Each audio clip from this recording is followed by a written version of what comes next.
महायुतीत मंत्रिपदाचं समीकरण काय? 3 पक्षांमध्ये कोणाला मिळणार संधी? राज्यात नवं सरकार स्थापन झालंय. मुख्यमंत्री देवेंद्र फडणवीस, उपमुख्यमंत्री एकनाथ शिंदे आणि अजित पवार यांनी मंत्रिपदाची शपथ घेतली आहे. आता अवघ्या राज्याचं लक्ष मंत्रिमंडळ आणि खाते वाटपाकडे लागलंय. कोणत्या पक्षाला किती मंत्रिपदे मिळणार हे अद्याप निश्चित झालेले नसले तरी तिन्ही पक्षांमधील इच्छुकांची संख्या लक्षात घेता सर्वांचे समाधान करण्याची तारेवरची कसरत नेते मंडळींना करावी लागणार आहे.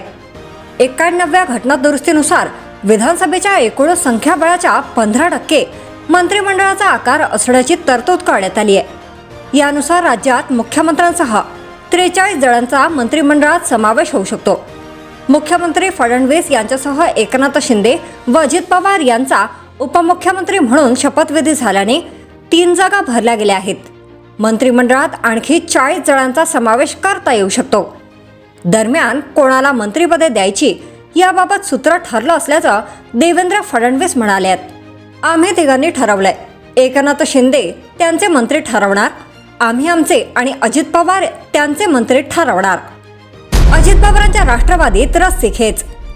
छगन भुजबळ, दिलीप वळसे पाटील, हसन मुश्रीफ, चंद्रकांत पाटील, सुधीर मुनगंटीवार, विजयकुमार गावित, दादा भुसे, गुलाबराव पाटील आदी ज्येष्ठ किंवा वर्षानुवर्षे मंत्रिपदे भूषवलेल्या नेत्यांना मंत्रिमंडळात आपला समावेश व्हावा असे वाटते.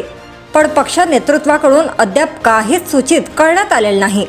2 किंवा 3 पेक्षा जास्त वेळा निवडून आलेल्या तिन्ही पक्षांमधील आमदारांना आपला मंत्रिमंडळात समावेश व्हावा असे वाटते.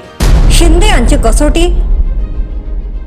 शिवसेना शिंदे गटातही इच्छुकांची संख्या लक्षात घेता सर्वांचे समाधान करताना उपमुख्यमंत्री एकनाथ शिंदे यांची कसोटी लागणार आहे.